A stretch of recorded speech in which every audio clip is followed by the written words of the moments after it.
E aí, pessoal, esse é o segundo vídeo de uma série de vídeos onde nós estamos aprendendo a construir o nosso primeiro simulador. No vídeo passado, a gente viu os conceitos fundamentais da simulação computacional e da avaliação de desempenho de sistemas. Obviamente, tem muito mais coisas para vocês estudarem acerca disso, mas a gente optou por uma abordagem mais prática, então a gente vai avançar um pouquinho para construir o nosso primeiro simulador e, obviamente, eu gostaria de que vocês tivessem a compreensão que a gente não esgotou aqueles conceitos, né? Existe muito mais coisas ali para você aprender sobre o assunto e eu recomendo que você busque outras fontes para isso. Mas nesse momento a gente vai avançar um pouquinho para a gente colocar o pé na água, né? Colocar o pé ali no mar da simulação. E aí, para isso, a gente vai descrever o nosso sistema que vai ser utilizado como base, né? A gente vai começar agora, falar sobre isso e posteriormente partir para uma modelagem disso e a implementação com a linguagem de programação. Beleza? Então vamos lá descrever o sistema que nós estamos propondo para esta prática, né? Então a primeira coisa é relembrar aqui que o sistema proposto é um posto de gasolina. Então esse posto vai ser bem simples, ele vai ter só uma bomba de abastecimento e uma fila de carros. E aí essa fila vai ser uma fila limitada, os carros vão chegar, vão se direcionar para essa fila e aí, quando chegar a vez deles de ser atendido, eles vão levar um determinado período lá de abastecimento. E se essa fila estiver lotada, uma vez que ela é limitada, o carro vai embora. Ele simplesmente desiste de entrar ali no posto. Cada carro, obviamente, vai ter um tempo diferente de abastecimento aí. Legal? Então, o contexto. Lembrem que para avaliar o desempenho de sistemas, a gente falou lá no primeiro vídeo. Se alguém não assistiu, volta lá, assiste o primeiro vídeo e depois você segue para você acompanhar direitinho. Então, para avaliar o desempenho de sistema, a gente precisa de contextos e métricas. O contexto são os parâmetros de simulação. Então, neste sistema, os parâmetros de simulação, desculpa, avancei aqui sem querer, os parâmetros de simulação vão ser o tamanho máximo da fila no posto, o tempo médio de abastecimento, né, que vai ser o tempo médio de abastecimento dos carros. Esse valor vai ser utilizado aí para a gente sortear o tempo que cada carro vai levar para abastecer. Vão ser tempos sorteados, mas que vão seguir esse tempo médio de abastecimento, a quantidade de carros que vão chegar ao posto e o intervalo de funcionamento do posto, que a gente está chamando aqui de tempo de funcionamento. Ou seja, se o intervalo for de 8 horas e você configurar que vão chegar 1.000 carros, esses 1.000 carros vão estar distribuídos entre essas 8 horas de funcionamento. Tá? Então, esses são os parâmetros, esse é o contexto que a gente vai passar para o nosso simulador. E o que que a gente vai esperar que ele retorne para nós? A gente vai esperar que ele retorne as métricas de avaliação de desempenho, que nesse caso aqui vão ser a quantidade de carros atendidos, o tempo médio de espera dos carros que foram atendidos, obviamente os que desistiram, a gente não computa tempo médio de espera, e o tamanho médio da fila. Então, obviamente, você vai configurar a quantidade de carros que vão chegar ao posto, mas nem todos vão ser atendidos. Se algum carro chegar e a fila estiver lotada, ele vai embora. Então, eu quero saber quantos dos carros que chegaram foram atendidos de fato. Quanto tempo, em média, levou do momento em que o carro chegou até o posto até o momento em que ele saiu, né? Que ele foi atendido.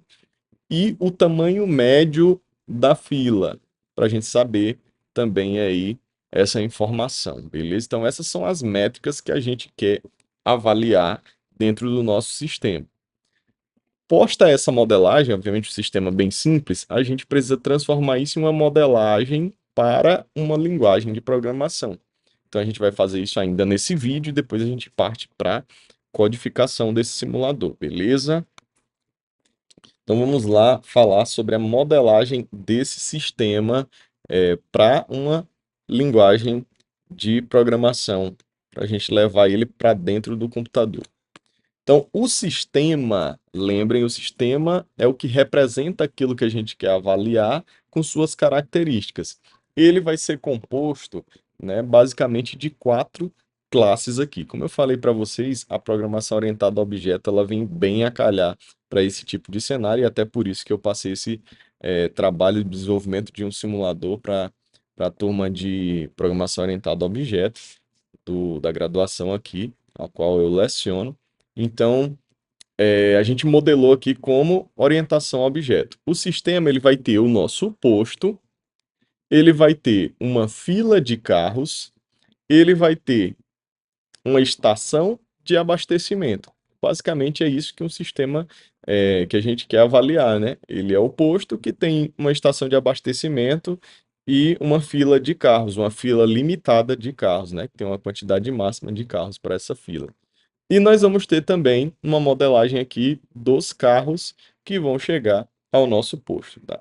Então depois, se você quiser, você dá uma pausa no vídeo para analisar os atributos aí de cada classe de maneira mais precisa, né? Tá tudo bem modeladinho aqui.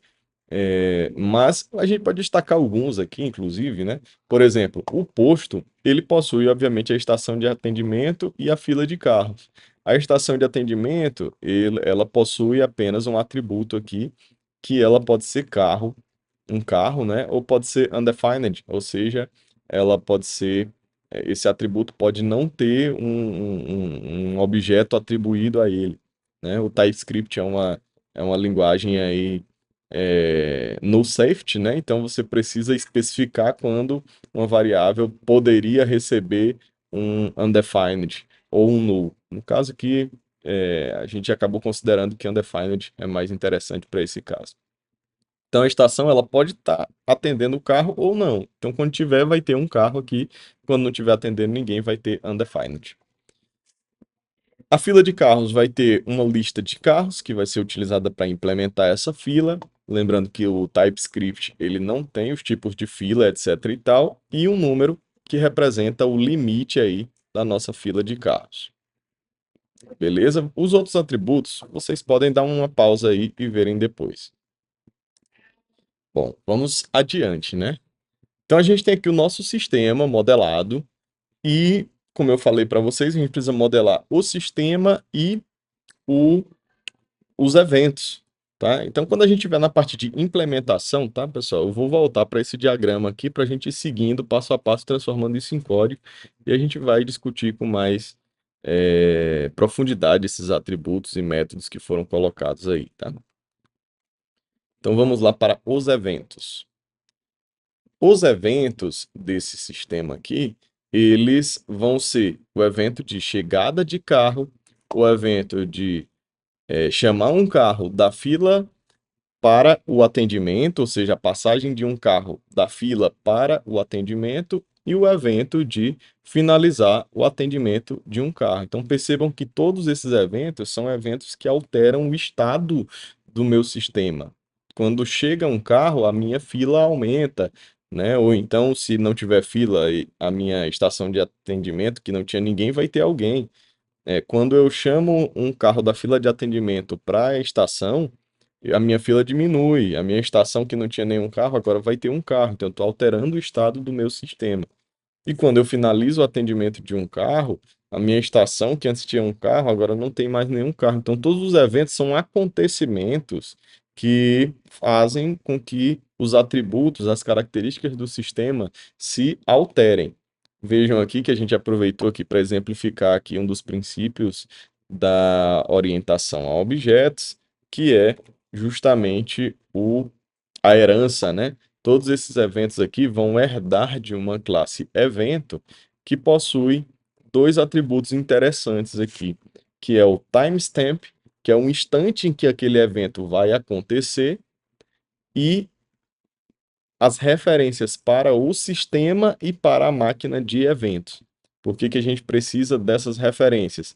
A gente precisa da referência aqui para o sistema, e aí esse relacionamento não está posto aqui, porque o posto está lá no outro diagrama que a gente mostrou agora há pouco, porque os eventos, quando eles executarem né, o método de processar evento, eles vão provocar alterações no sistema, então eles precisam dessa referência ao posto.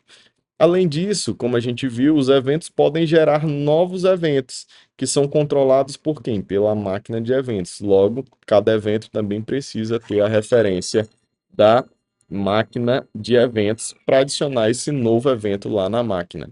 Beleza? Não sei se atrapalhou aí a minha voz, estou com a campainha agora aqui da instituição, mas eu acho que deu para entender, né? Os eventos, eles podem alterar o sistema, por isso eles precisam ter uma referência para o posto de gasolina, que é o sistema no caso. E eles precisam gerar novos eventos, por isso eles precisam ter uma referência para a máquina de eventos.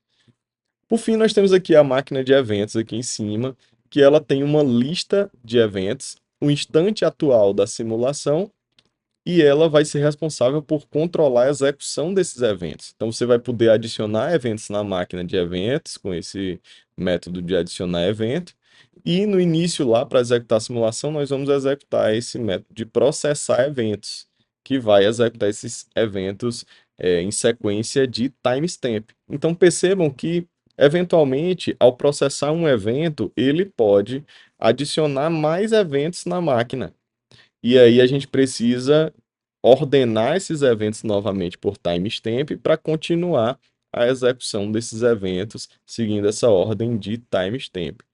E a gente tem aqui um atributo de instante de simulação que, ao executar cada evento, você incrementa esse instante de simulação e esse atributo ele é interessante.